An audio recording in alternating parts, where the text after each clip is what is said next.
O marido dessa mulher, ele temia Deus, só que ele devia muito. E quem que não tem dívida, né? E todo mundo deve, mas você precisa fazer meios de não deixar a sua família embaraçada. Você tem que morrer com honra.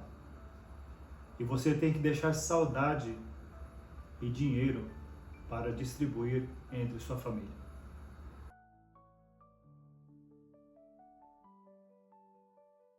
Olá, sejam bem-vindos ao nosso primeiro vídeo do nosso canal. É o canal Multiplicadores. E no vídeo de hoje vamos falar sobre uma mulher viúva endividada. Então, desde já, você é muito bem-vindo, muito bem-vinda. Já se inscreva, deixe seu like, seu gostei. E vamos para o vídeo. Muito bem, e se você gostou desse tema, você já pode deixar seu comentário, compartilhe esse vídeo, tá bom? Para que mais pessoas tenham acesso às informações de multiplicação. Essa mulher, ela ficou endividada porque o seu esposo, ele era muito rico, muito bem de vida, mas segundo a história, ele foi uma das pessoas que ajudou a sustentar os profetas, né? E ele acabou se endividando com suas finanças, porque ele gastou muito em sustentar os profetas na época de Acabe. O que acontece? Ele veio a falecer, deixou a mulher endividada, e os credores vieram para tirar os seus 2 filhos, porque era assim que se penhorava os bens. Como ela não tinha bens, então os seus filhos seriam levados para ser escravo, para trabalhar e pagar a dívida dela. Lembrando que o marido dessa mulher, ele temia Deus, só que ele devia muito. E quem que não tem dívida, né? Ocorreu um erro de deixar a mulher endividada, tá? E o que acontece? Essa mulher, ela ficou em aperto ao ponto de perder os seus 2 filhos, perder suas finanças, perder tudo que ela tinha, sua dignidade. E não tinha o que ela fazer, ela ia perder os seus 2 filhos. Tá? E aqui nós queremos deixar uma reflexão para você, que todo mundo deve, mas você precisa fazer meios de não deixar a sua família embaraçada quando você partir, tá? Então você tem que deixar herança e não dívida para sua esposa e para os seus filhos quando você partir, tá? Você tem que morrer com honra. E você tem que deixar saudade e dinheiro para distribuir entre sua família. Ok? Então, aí você precisa fazer o quê? Começar com o que você tem. Essa mulher, ela quando foi interrogada o que ela tinha em casa, ela disse: eu tenho apenas uma botija de azeite. Então, você precisa usar o que você tem a seu favor e fazer com que isso venha multiplicar. Ok? Talvez você não tenha uma botija de azeite, mas você tem um talento, você tem um dom, você tem uma voz, você tem uma habilidade. Você precisa pôr essas habilidades para desenvolver em seu favor. E essas habilidades automaticamente te trarão um retorno. Seja um conhecimento, seja um financeiro, ok? Então, desenvolva o que você tem. O que você tem hoje? O que você pode pôr à disposição para você fazer multiplicar? Essa mulher também, ela tinha uma coisa muito importante no livro de 2 Reis, capítulo 4. Ela tinha uma informação muito importante, ela tinha network, tá? O que é network? Bom relacionamento com vizinhos, com amigos, ok? Então o profeta, ele direcionou ela dizendo assim: vai e pega vasos emprestados, vasilha emprestada com seus vizinhos. Então veja a importância de um bom relacionamento, um bom network. Às vezes você pode começar um negócio através do seu network que você tem, seus amigos, parentes, vizinhos, ok? Então você precisa apenas saber que isso importa muito para você ser multiplicador.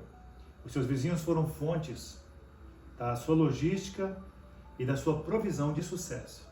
Outra coisa, não fale o que você vai fazer, apenas comece.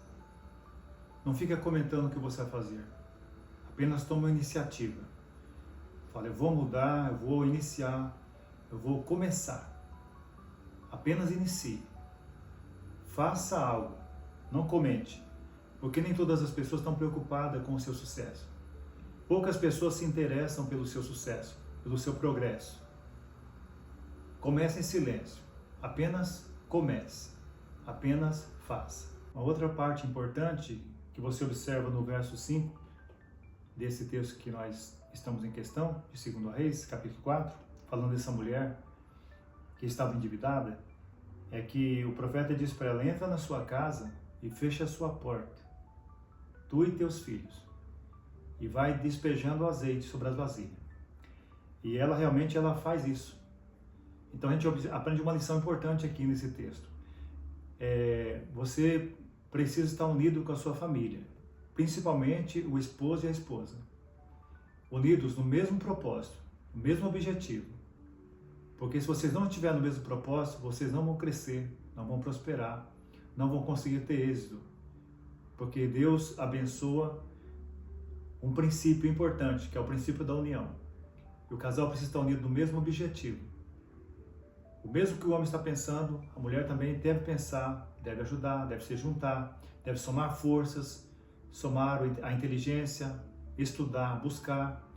Tem que estar unido no mesmo propósito. Nota que essa mulher, ela estava o tempo todo junto com seus filhos. Seus filhos estavam ali ajudando ela na multiplicação. Todos precisam ajudar na multiplicação, com o mesmo objetivo. Aí você sim começará a desfrutar da prosperidade que Deus tem para a sua vida. Nos versos de número 6, a Bíblia nos diz que o azeite parou, ok? Essa mulher, apesar de ter pegado muitas vasilhas emprestadas, essas vasilhas não foram, assim, poderiam ter sido mais vasilhas. Então, o azeite parou porque faltou vasilhas, não porque faltou azeite. Porque a fonte, ela é uma fonte inesgotável, porque a fonte da prosperidade, ela é Deus. E Deus estava multiplicando o azeite para essa mulher. Então o azeite parou, mas parou porque faltou vasilha, não porque faltou azeite. Então, quando você for multiplicar aquilo que Deus pôs na sua mão, entenda que quem multiplica é Deus e que Ele é uma fonte inesgotável. E também você precisa entender que você precisa fazer o que essa mulher fez. No verso 7, quando ela acabou de receber a multiplicação, ela volta, vai até o profeta e ela pergunta para o profeta: o que eu vou fazer agora? Né? Ela precisava de voltar? Não precisava, mas ela volta como um símbolo de gratidão, entendeu? E pergunta ao profeta o que ela fazia agora. Aí o profeta dá mentoria para ela. O que a gente aprende aqui? Você precisa entender que você precisa de mentoria. Você precisa ser mentorado. Você tem que aceitar e, se preciso for, pagar para ser mentorado. Porque existem pessoas que são especialistas e essas pessoas, elas vão impulsionar você para você conseguir chegar mais rápido, para você chegar a um sucesso mais rápido, com mais precisão, com mais eficiência. Então, aceite ser mentorado. Então, a conclusão de tudo isso: como multiplicar? Então, primeira lição: coloque nas mãos dos agentes multiplicadores. Quem são eles? No caso da mulher viúva, o agente multiplicador aqui era Eliseu. Foi ele que ela foi até ele, foi esse profeta que ela foi até ele para poder ter uma solução para as suas finanças. No caso dos pães e peixes, aquele menino colocou os pães e peixes nas mãos de Jesus. Então Jesus foi o multiplicador daquele caso. E no seu caso, o que você pode fazer para multiplicar? No seu caso, você precisa colocar nas mãos de Deus tudo que você tem, porque Deus é o maior agente multiplicador, Ele é a fonte inesgotável, Ele é o primeiro, Ele é a prioridade. Então você não pode sair dessa fonte que é Deus. Mas você também pode recorrer a outras fontes secundárias que nós temos à disposição, né? No caso, temos fundos imobiliários, que você pode pôr o seu dinheiro para multiplicar, pôr as suas finanças para multiplicar. Nós temos CDB, CDI, etc. Então, coloque o seu dinheiro na mão dos multiplicadores. Não basta você guardar apenas. Guardar é um grande passo, mas ele não vai multiplicar com eficiência. Coloque na mão dos multiplicadores. E esse é o vídeo de hoje. Então, se você gostou, Compartilhe esse vídeo, deixe o seu like se eu gostei, para nos ajudar no canal, que assim o YouTube entende que esse vídeo é importante e começa a compartilhar para mais pessoas, ok? Muito obrigado.